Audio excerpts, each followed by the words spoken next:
Hello, I'm Lauren Grossbach, licensed marriage and family therapist at Brave Minds Psychological Services in Scotch Plains, New Jersey. In this video, I'm talking to parents of teens, the parents who are exhausted, depleted, and out of ideas.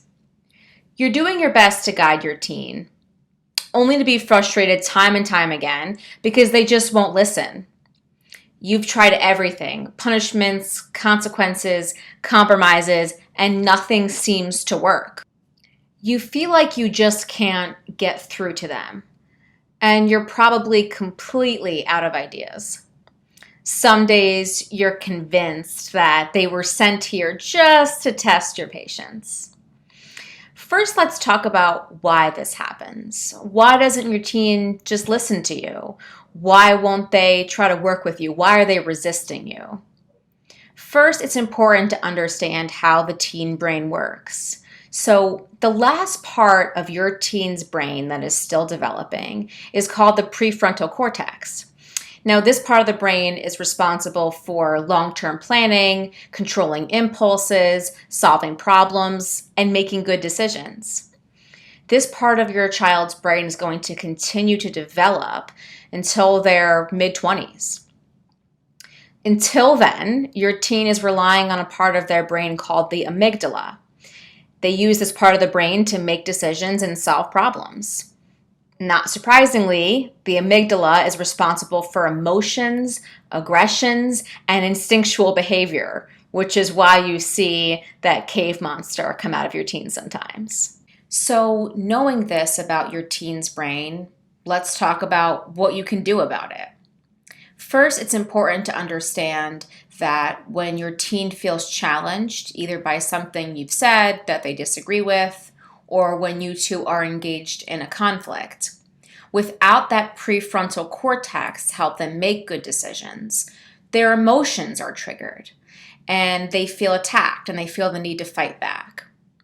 On top of that, they don't feel heard by you. It's your opinion versus theirs, and they're going to dig their heels in. Here's the good news, though. By working with instead of against your teen, you can teach them how to make good decisions. Sure, you could tell them what the right thing to do is. You could tell them why putting off that assignment until later in the week is not a good idea. But instead, be a mentor, not an authoritarian. Help them fill in the blanks as to why this decision would be good or not so good. Ask them for their opinion and really listen to it. Now, I know this is easier said than done, especially when what your teen is saying doesn't make sense to you or doesn't seem logical at all. But this piece is really important to collaborating with them and helping them feel heard. Talk about the consequences, talk about the outcomes. Let your teen learn by trying things for themselves and seeing how that thing turns out. If they sense that you will criticize them for making the wrong choice, they're not going to share that learning process with you. So you want to encourage your teen to try things out, to see what the outcome is, and be able to talk about it together. So if they handed in that assignment a little bit too late, talk about what could be done differently next time. Not in a way that lectures them, but encourages them to try something different next time. Lastly, I want to encourage you to give your teen lots of praise and positive feedback. I know that they act as though they don't care about what you have to say, but encouragement goes a long way.